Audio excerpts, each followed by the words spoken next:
en un sector donde Muro de Alcoy vivía de los viñedos y de los olivos. Pero cuando España entró en la Unión Europea daba dinero, bueno, la sigue dando algunas veces, para mantener ese precio medio de la leche, de la uva, de todo esto, para abandonar viñedos o arrancar viñedos. Y entonces la gente de Muro dijo, pues dinero, que llegue, bienvenido sea. Pero al cabo de los años, cuando se gastaron el dinero, ¿de qué vivía el pueblo? Entonces un grupo de personas, hace ahora 10 años, dijeron, nos olvidamos de la Unión Europea y vamos a crear con nuestros propios viñedos, categorías de uva, etcétera, pues una cooperativa en la que vamos a aplicar la economía del bien común. No se sabía entonces, yo en Radio Nacional hablaba de la economía que va de abajo a arriba. Y entonces me crucé con la experiencia de Microviñas y ya lo tenemos. Hay otras muchas empresas, ¿eh? No quiero decir con estos dos ejemplos que sean los dos únicos. Lo que quiero decir es que esto es realista, que se puede hacer. Es importante el mensaje también de que sepáis que la economía del bien común no le da la espalda al uso del dinero como herramienta, no como objetivo. Claro que necesitamos algo que nos permita hacer el trueque, pero no acumular dinero, que es la cosa que se nos mete en la cabeza por la educación. Bueno, aquí vamos a ir rápidos. Vamos a terminar con un poco de humor y dos refranes. Los que pelamos canas, y algunos de la sala a lo mejor se acuerden, en los años 1970 yo estaba en Francia, pero de vez en cuando venía a España y compraba la revista. Había una revista que se llamaba Hermano Lobo. ¿Os acordáis, no? Pues vamos a pasar algunas portadas de Hermano Lobo de 1974. La crisis económica ha tocado fondo, ahora a excavar. 1974. Se aproxima el fin del mundo. Esos mensajes, ese miedo del que hablábamos un poquito de... pero mirar, los bonos ya existían en esa época, ¿eh? Invierta en bonos. Esa está muy bien. El periódico anuncia que en 1975 va a ser peor, el señor se está muriendo y la mujer le dice que va a tener suerte porque, claro, se va a evitar la crisis que llega. Y eso está muy bien en muchos, no sé si habéis asistido últimamente a algunas reuniones políticas, ¿no? Los asistentes, ¿qué dice? Dice, nada, está prometiendo. Estamos acostumbrados a escuchar promesas últimamente que luego no se cumplen. Y esta está muy bien también. O nosotros o el caos. Y la gente dice, el caos, y dice, no preocuparos, también somos nosotros. Este no está mal. ¿Conoce el acusado sus derechos? Sí, señor. Dice, pues olvídelos. Daros cuenta, ¿eh? Estamos hablando de 50 años, 40 años. Esta no está mal. Hay gente con un poco de dinero que se queja, ¿no? Porque el agua les está llegando al cuello. Pero mirar en quién está apoyado. En fin. Y tiene una relación también con el comercio justo. Tengo hambre. Dice, haga usted el favor de no politizarme la digestión. Tenemos pues con el proverbio chino y el proverbio africano. El proverbio chino tiene una relación con el tema de la educación.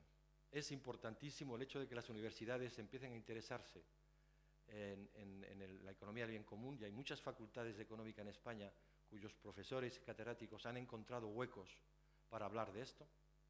Se empieza a hacer un máster en algunos lugares, y eso está bien porque lo importante de esto es que la herramienta se entienda, se empiece a aplicar, pero que entre también el tema de los valores en la gente joven, que son los que en principio, digamos, van a vivir y nos van, esperemos, a gestionar este mundo mejor que nosotros.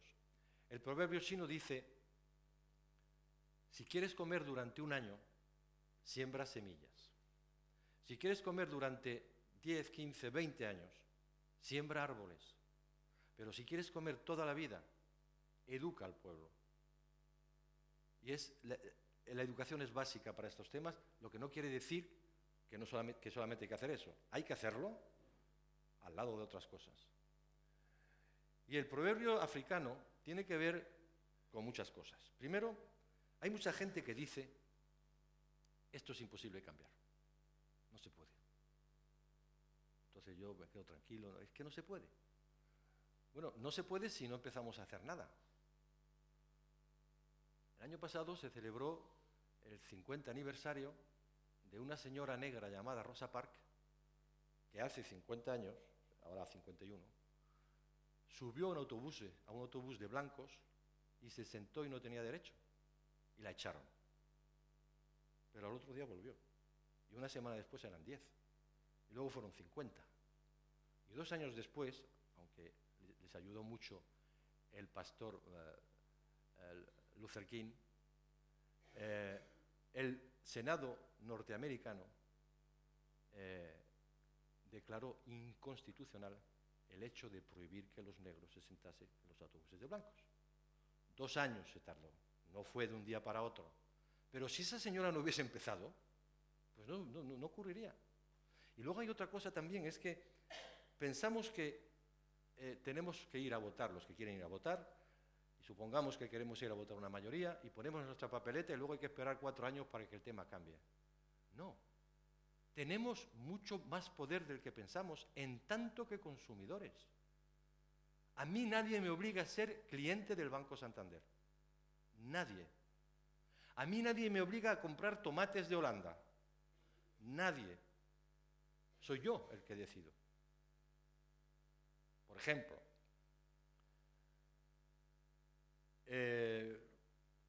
cuando el ilustre señor Ondargarín le cesan como embajador de Telefónica en el continente americano, ¿a quién nombra?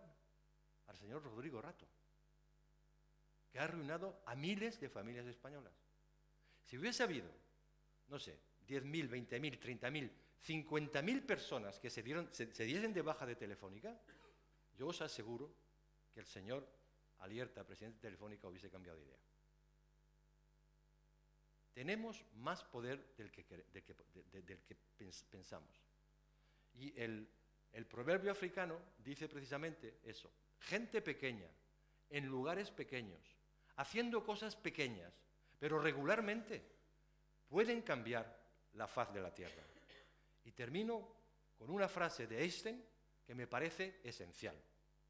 El mundo no será destruido por los que hacen el mal, sino por los que les miran sin hacer nada. Tenemos que hacer. Muchas gracias.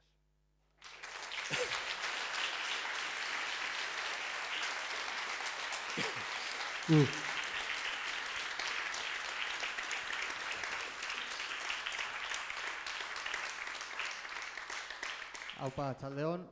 Bueno, ahora daremos un espacio para que haya un debate un poco informal, coloquio de lo que se ha hablado, etcétera. Y bueno, antes de iniciar con las preguntas al público en general, bueno, voy a pasar el micrófono a Christoph. Un poco para... Paco nos ha comentado varias alternativas que ya han hecho un primer balance o una primer prueba piloto de la economía del bien común.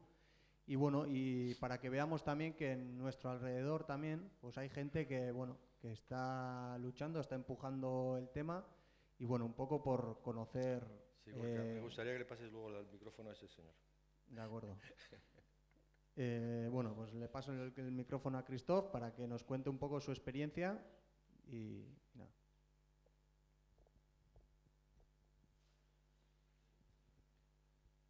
Opa, bueno, igual me levanto, ¿no? Si no, no me vais a ver.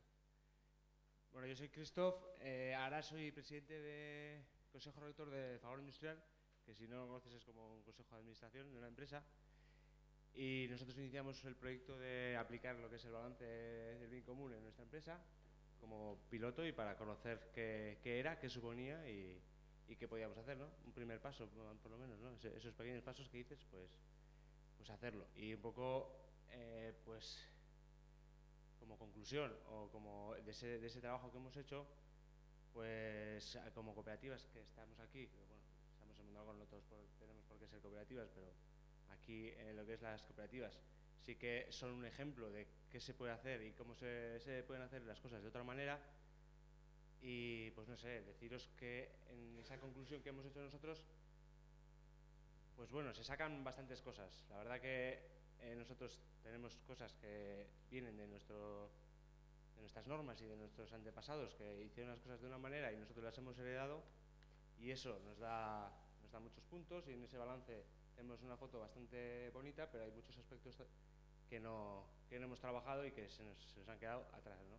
Igual un poco también por esa crudeza que tiene el mundo global y que tenemos que ser competitivos sí o sí, ¿no? Entonces, ahí sí que hemos visto pues ese cambio que hay en las cooperativas. Y un poco esta herramienta nos da la forma de visualizarlo y de poder trabajar en eso para poder pues, ir haciendo cositas. No hay por qué cambiar todo de un día para otro, pero... Eso es importante lo que acabas de decir. No se trata aquí de que nos vamos a acostar mañana con el modelo económico actual y nos despertamos pasado mañana con el nuevo modelo. Precisamente una de las ventajas de la herramienta es que permite empezar a implementarla, como se dice, dentro del contexto actual. Y evidentemente, tienes razón, no hay que abandonar el hecho de que si una empresa tiene ingresos de una forma X, lo que sí es importante es que al hacer el ejercicio ponga en marcha un cierto número de planes de acciones para ir modificando poco a poco, pero que no se corte la fuente de esos ingresos, porque entonces el ejercicio que habéis hecho sería inútil. Sí, sí. No, el ejercicio no es complicado y lo que hemos hecho aparte es pues darlo a conocer y trasladarlo un poco también a las demás cooperativas, porque al final un paso más sería pues hacer una auditoría entre varias empresas o varias cooperativas y hacernos una auditoría que luego pudiera ser publicable y darle más fuerza a esto, ¿no? Porque Mondragón como entidad que es, pues sí tiene un poder incluso hasta político, no en favor de un partido, pero es un actor importante en Euskadi y de alguna manera pues Mondragón tiene mucho en qué apoyarse y cooperar con este movimiento. Sí, sí, luego además vendrá, porque esto va por etapas, de forma a que los consumidores sepan qué empresas han hecho el esfuerzo del ejercicio inicial y que lo van mejorando, un distintivo en los productos que fabrican para que la gente sepa que esas empresas efectivamente están intentando aplicar valores y generar bienestar social. Que sea conocido no solamente por el trabajo que vosotros ya habéis hecho y otras empresas están haciendo, pero que sea conocido. Y entonces se está pensando en poner en los productos una especie de semáforo, un código, algo que permita a las empresas saber esta empresa está generando bienestar social. Pues eso, pues nada, y aquí está la gente del movimiento de economía del bien común, que es la gente que se está un poco moviendo para dar a conocer y a impulsar el movimiento, es Campo de Energía de BC Euskadi, y yo estoy en contacto con ellos, que ellos me han ayudado, y cualquiera que estéis aquí, que tengáis oportunidad de aplicarlo, ya sea en una cooperativa, ya sea en la tienda de zapatos o en cualquier bar, solo es hacerlo y ir dando pasitos, que no es otro. Y fácil es, porque nosotros lo hemos hecho y no supone gran trabajo. Okay. Javier. Bueno, buenas tardes, arratsaldeon. Soy Javier y bueno, soy coordinador de la economía del bien común en Euskadi, a la vez vocal de empresas a nivel nacional. Luego tengo que decir que Christoph ha sido muy amable porque ha dicho que le ayudamos y tampoco fue tanto. Todo el trabajo lo hizo él. Lo que ha dicho es cierto, es fácil, se puede hacer, es muy simple. Nosotros estuvimos ahí para apoyarle, fuimos a la universidad a presentar el trabajo y a presentar la ABC, un grupo además de gente del grupo de Fagor, y la impresión fue muy buena. Todo el mundo vio bueno, pues una forma de casi retomar los valores. Hay cosas que ya estáis haciendo, hay otras que el mercado, ya sabemos, te desvía y te saca un poco de la línea, ¿no? Pero bueno, yo deciros que como grupo somos un grupo joven, el movimiento es joven. De hecho, el fin de semana pasado, como ha dicho Paco, se creó la asociación a nivel nacional, la asociación federal.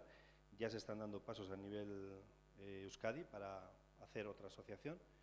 Pero bueno, es todo muy nuevo, muy joven. Somos gente con muchas ganas, como en todas las asociaciones, me imagino, poca. Cuanta más venga, pues más se quiere, es normal. Pero bueno, lo bueno es que es ilusión, es voluntariado, es una estructura, yo he tenido la suerte de entender bastante horizontal. No hay que negar que, como todo, pues cuesta variar un poco las trayectorias y los hábitos, pero que nos damos cuenta que tenemos una herramienta en las manos, y aquí hablo como empresa, como empresario y como incluso persona, ¿no?, que está dentro de la economía del bien común, una herramienta que me permite decir, hay forma, tenemos forma de hacerlo, esto no es filosofía. Cuando se oye hablar de la economía del bien común, cuando se ven los valores en los que se marca, se piensa mucho en filosofía, y no es tal.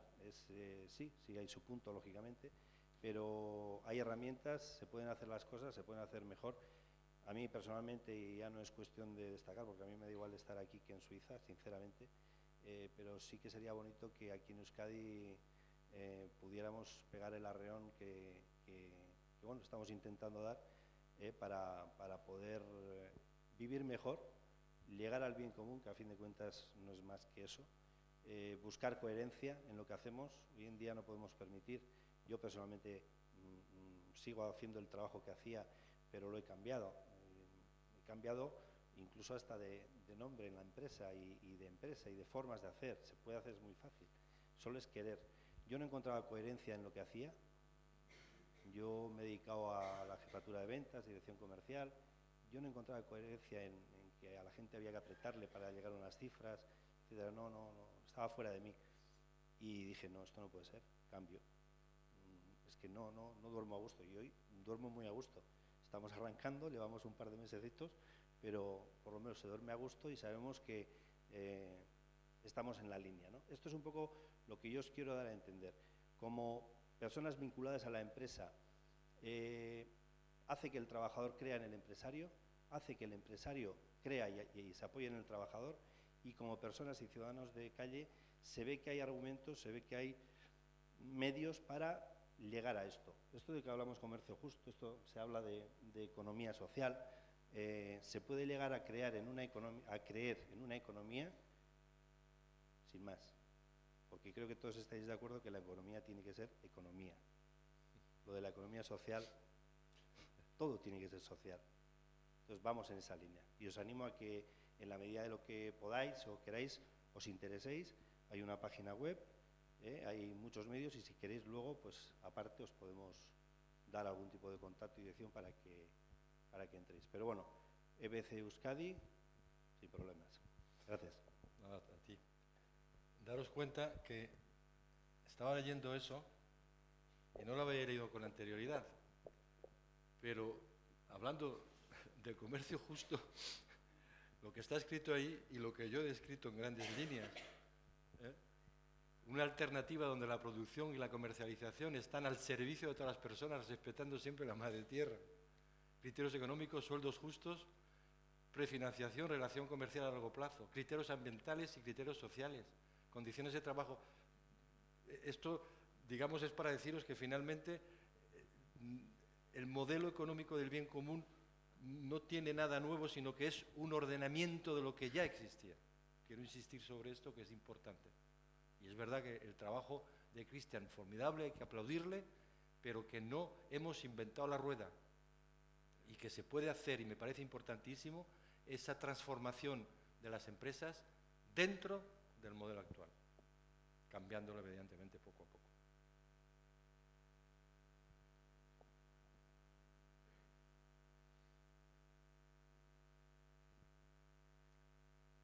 ¿A la hora de ir a cenar? ¿Ya?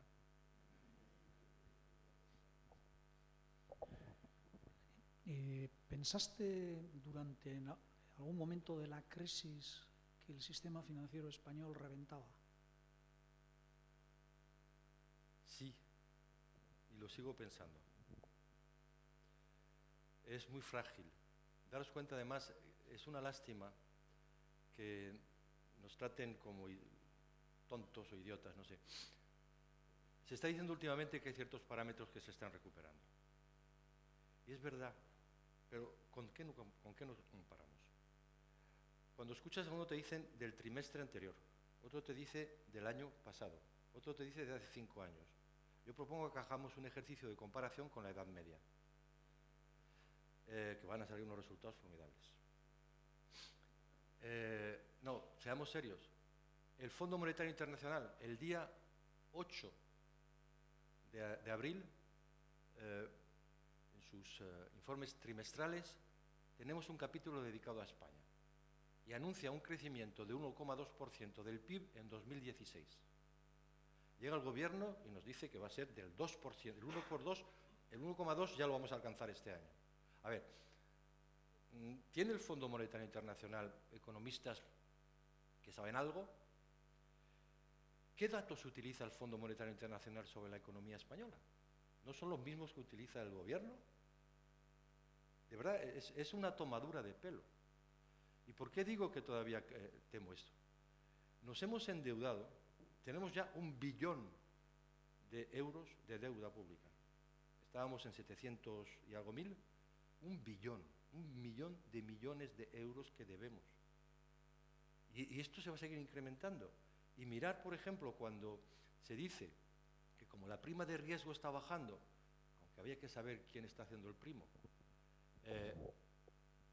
se pagan menos intereses, pero, por ejemplo, desde el principio del año hemos emitido por el equivalente de 38.000 millones de euros, de los cuales 25.000 millones es para pagar intereses de la deuda anterior.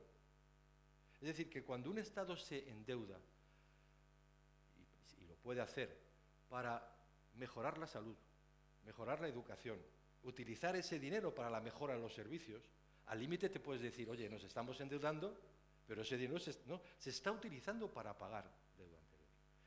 Y yo veo mal, si no hay un cambio a nivel europeo, si la señora Merkel cambia un poco de idea, permite, por ejemplo, esto que yo decía antes, y además, efectivamente, deja que el Banco Central Europeo también se pueda crear, que es otra cosa que hemos pedido, un fondo de inversión, no para dar dinero a las pymes, para prestárselo al 0,25%, si ese tipo de cosas todavía yo creo que podremos mantenernos.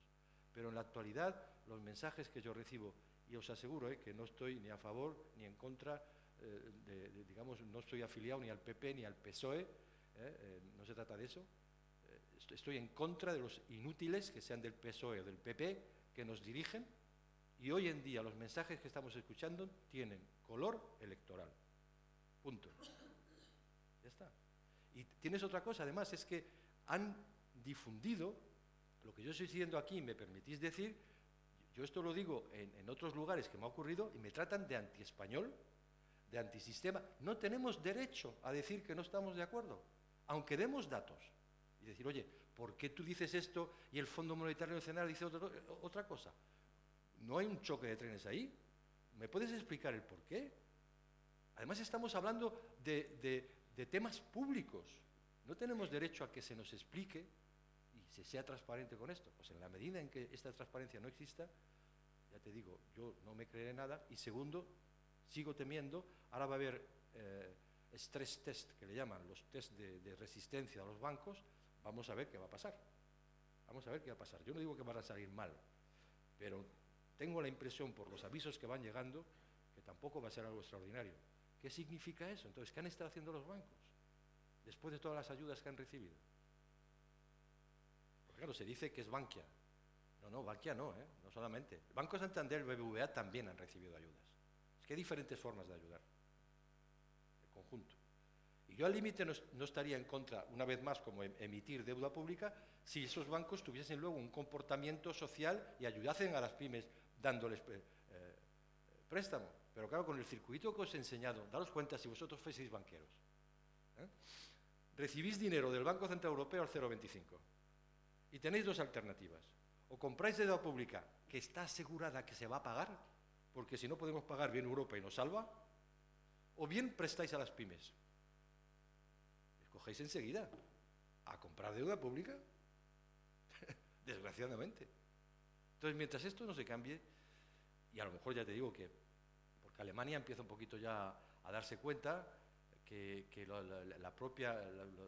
los propios empresarios alemanes empiezan a quejarse, por una razón muy simple, porque Alemania vive de las exportaciones, y el 70%, un poco más, que exporta lo exporta dentro de Europa, el resto de Estados Unidos. Pero si los países europeos no compran, pero no tienen medios, pues los empresarios alemanes van para abajo, y se han quejado ya. Entonces, a lo mejor hay alguna medida que nos puede dar, pero para mí va a ser un poquito de oxígeno, pero no la solución. Luego, yo pienso, no lo he puesto antes, Noel Rubini, que es de los pocos que... hay muchos economistas hoy en día que dicen que ellos ya dijeron que esto de la crisis iba a ocurrir. Pues yo puedo afirmar que este es uno que sí lo dijo. Noel Rubini. Y Noel Rubini ha dicho últimamente, nada ha cambiado, vamos a tener un par de crisis financieras en los próximos 10 años. Y el señor de arriba está considerado como el gurú de los fondos de inversión financieros. Habrá otra crisis financiera a la vuelta de la esquina, ya que no se han resuelto ninguna de las cuestiones que los originaron. Son personas, digamos, que me apoyo. Es verdad que van en el sentido de lo que yo pienso, pero Rubini es una referencia. Él dijo hace mucho tiempo que esta crisis iba a llegar. Ese sí.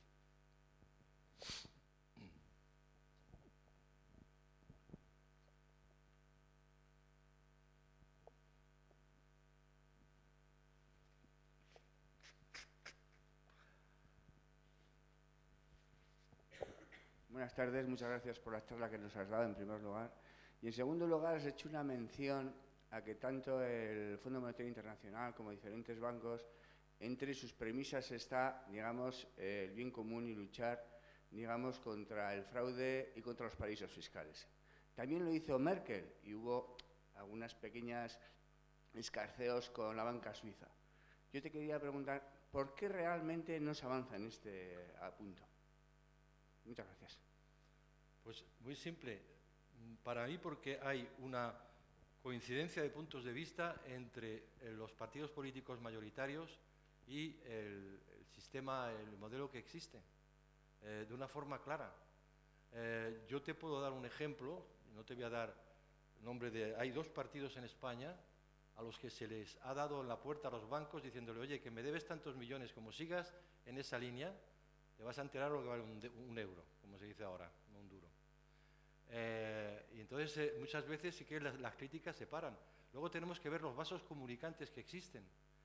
Un señor que termina de ser político y haber tenido un cargo, ¿cómo se encuentra el Grupo Horacio siendo presidente de un banco? O lo contrario.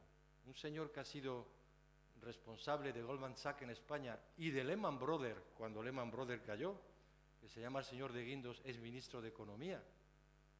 Y no te digo en Estados Unidos el trasiego que hay ahí.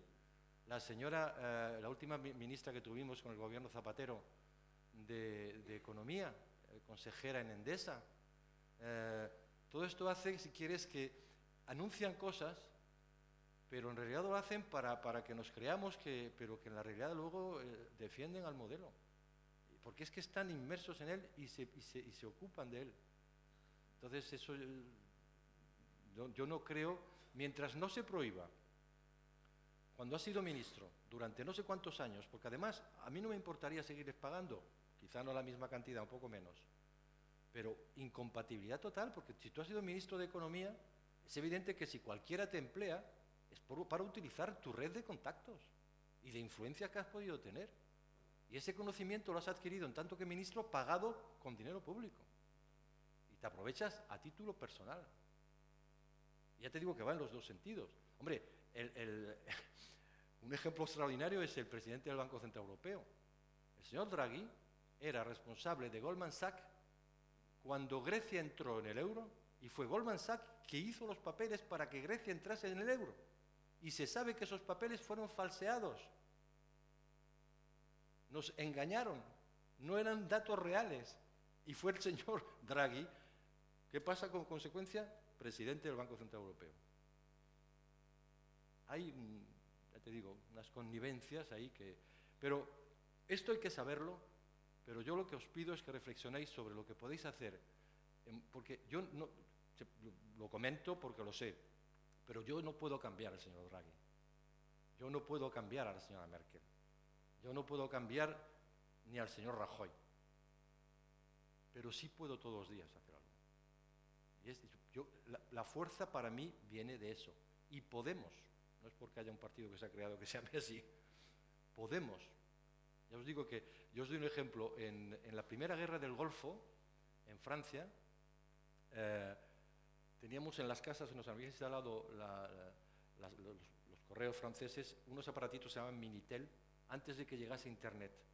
Ya había una pequeña red, porque prácticamente habían reemplazado los teléfonos por esos aparatitos que eran una pantallita de televisión y un teclado. Y se podían intercambiar correos y tal. Y cuando estalló la guerra del Golfo y que los precios de los carburantes subieron, pues hubo un señor de Carcassonne que se le ocurrió enviar un mensaje diciendo: por favor, que nadie vaya a comprar gasolina a las estaciones Shell. No sé por qué escogió Shell. Podía haber escogido cualquiera. ¿Qué pasó al cabo de... Tardó Shell en reaccionar 2 o 3 semanas. Shell bajó los precios de la gasolina. ¿Y qué hicieron los demás? Como Shell bajaba, tuvieron que bajarlo también. Bajó los precios porque no vendía la cantidad de carburantes. Daros cuenta. Bueno, pues ese tipo de cosas, desde mi punto de vista, y vuelvo a repetir, sin meter a nadie en la cárcel, sin ametrallar a nadie, son cosas que podemos hacer. Podemos perfectamente ver de qué forma podemos colaborar entre empresas. Fuera parte que en Mondragón sois un ejemplo desde el punto de vista cooperativismo, pero por ejemplo en Muro de Alcoy empezaron con el tema del vino y ahora cuando van a vender vino en Nueva York se han puesto de acuerdo con otras empresitas que están alrededor, que venden miel, que venden otras cosas. Veamos de qué forma podemos colaborar y podemos ocuparnos. No significa encerrarnos, pero ver también un poco nuestro entorno próximo. ¿Qué podemos hacer para ser más fuertes conjuntamente y podernos abrirnos al mundo? Claro que sí, no encerrarnos, pero algo podemos hacer todos los días. ¿Cerramos la tienda o cómo? Tengo 2 anuncios que hacer. ¿Terminamos? Sí. Bueno, antes de que Quique ya nos diga algo, nada, bueno, por un lado, dar las gracias a Paco por estar aquí y, bueno, y compartir su mensaje, etcétera. Y bueno, antes de terminar me gustaría, bueno, desde la Asociación de Arremandenda de Comercio Justo, bueno, decir que, bueno, ya hemos puesto unos carteles de las actividades que tenemos para mayo, que, bueno, un poco sería esta conferencia. Mañana tenemos la opción en el Amaia Antzoquia de ver la proyección Mercados de Futuros. El sábado día 10, dentro del Kartasun Eguna, pues se hará una reivindicación por el comercio justo. Y el día 17, el siguiente sábado, bueno, en la soca de las Baserritaras, pues tendremos la opción de degustar productos de comercio justo. Y nada, y un poco por comentar también el tema de Marijose y Cristina que han comentado, bueno, un poco con nuestra idea de que para seguir un poco la autofinanciación de este tipo de conferencias, pues hemos puesto unas urnas ahí, pues para que todo aquel que quiera, pues voluntariamente haga sus aportaciones. Venga, es que recasco. Quiero añadir, perdonar, el jueves hay también un tema que no he tratado mucho, pero tiene mucha importancia. Pero bueno, tuvisteis aquí a Joan Antoni Melé hace ya 2 años, Triodos Bank. La banca ética empieza a existir también. ¿Veis? Empieza a existir, ya veremos un poco. Y hay una experiencia que ha empezado en el País Vasco, no es porque os quiera alabar, pero sois pioneros, que se llama FIARE. Y FIARE, por lo que se ve, tiene un acto este jueves aquí en Mondragón. Entonces, pues, animaros también, digamos, a acercaros a este tipo de cooperativas de crédito que están también ahí y que intentan, de alguna forma, dar servicios financieros éticos y solidarios. Es posible, lo están demostrando.